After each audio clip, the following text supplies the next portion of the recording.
Meet me at the crossroads, crossroads, crossroads. Meet me at the crossroads, crossroads. Crossroads is Jonathan Franzen's sixth book, which is a little bit ironic as Franzen himself says that he doesn't believe that an author has 6 books in them. So what was undoubtedly going to be his last is the first in a trilogy. Oh, Franzen! Crossroads is the first in the Key to All Mythologies trilogy, a name that he has taken from George Eliot's Middlemarch, which the grumpy, frumpy Casaubon dies. The great work unfinished that he spent all his life working towards. You can infer and reach your own opinion upon that, but there's no doubt that Middlemarch, in its attempt to capture society, to talk about changing cultures, about changing generations, and how England at the time was going through change. Franzen is doing this within Crossroads, as we are looking at a family saga, a traditional family saga that talks about the trials and tribulations of growing up in America during the 1970s. I read Middlemarch last year. If you know, you know, but if you don't, here's a clip of what I thought about it. Oh, Jesus.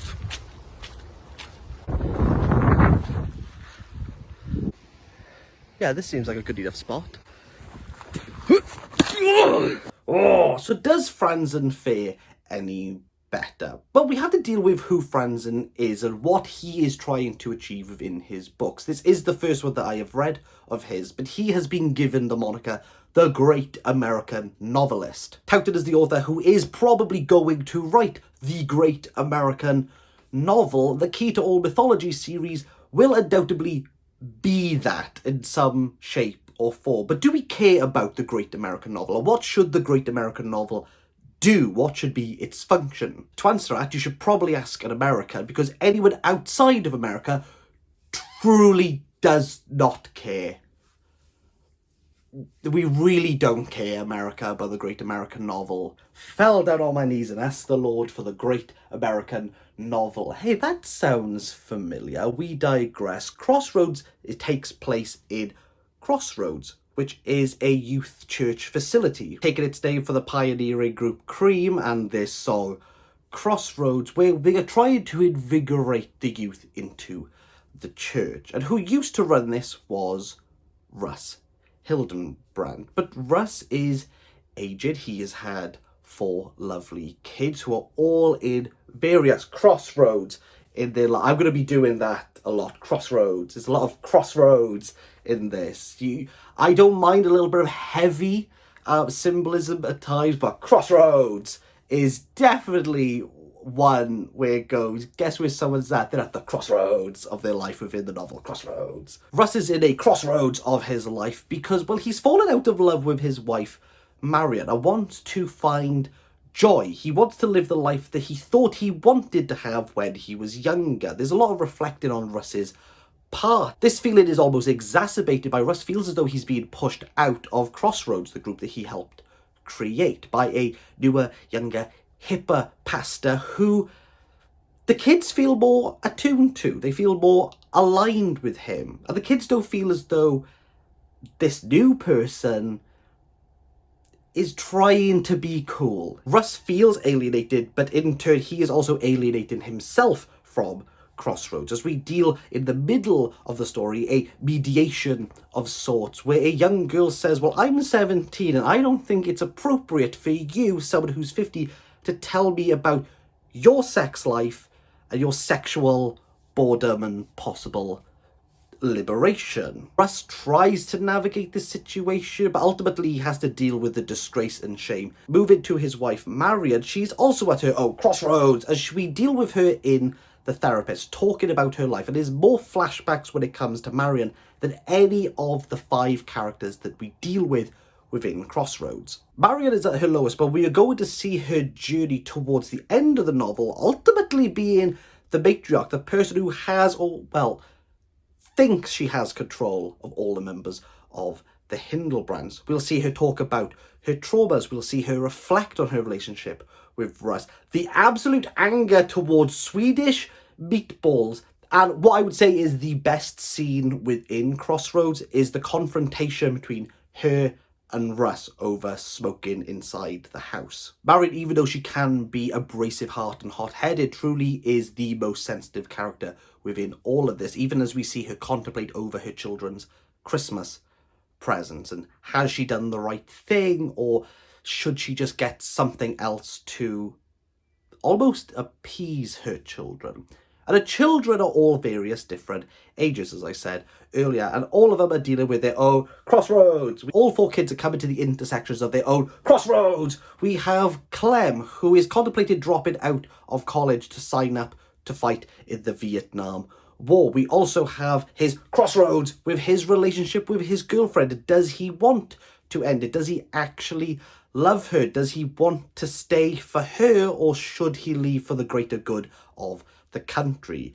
Then we have Becky, who's in the crossroads of faith, a very popular girl, someone who's in the upper echelon, the prom queen-esque character, but is falling more into the idea of being devoted to God and Jesus. And how does she reconcile that? Becky, furthermore, has had a great lump sum from her dead, and as she's in the crossroads of, does she want to go travelling? Does she want to go find herself, or will she find herself through God? We then have Perry, the adolescent, the switched-on, quick-witted, deep philosophical kid who is trying to deal with the crossroads of what really is self. Are people naturally selfless or naturally selfish? And we'll talk about that with a rabbi over Swedish meatballs. Later on within the novel, Perry will fall into substance abuse, and where Franzen takes the end of the novel is really the beginning, the arc of perceived rehabilitation, but we don't know where that's going to go. Last and definitely least, we have Judson. He's there. That's it. He's there. He's not, we don't get his perspective. It's Judson! Juddy Judson! It's just Judson. That's it. That's all. That is the general gist of Crossroads. This is a simple story told well. Franzen isn't pulling any big punches. He's not being experimental. He is telling a very good story well. The question that I think Franzen is posing to readers is, how are the Hildebrands a tighter family unit than they were at the end, despite now all not living in the same house and being spread out across America this time? Clem is living his own separate life.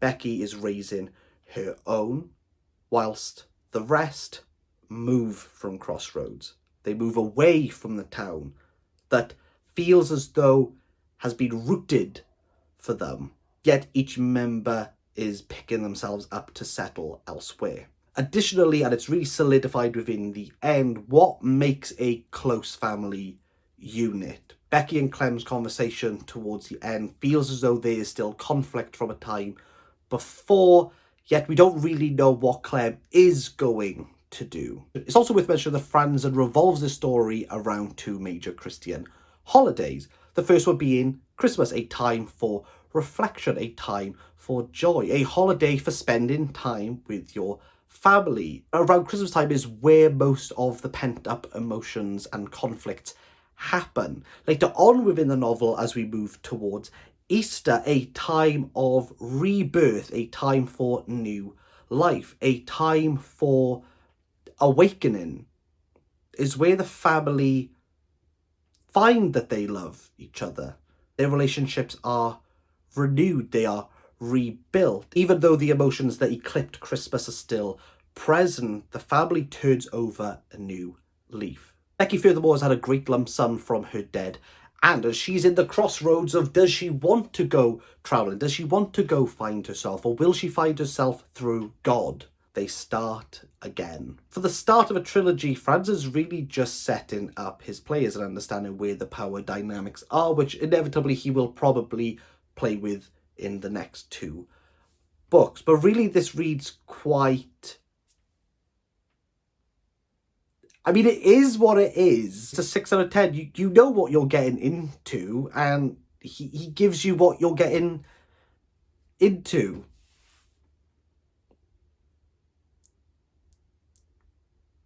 kind of is what it is.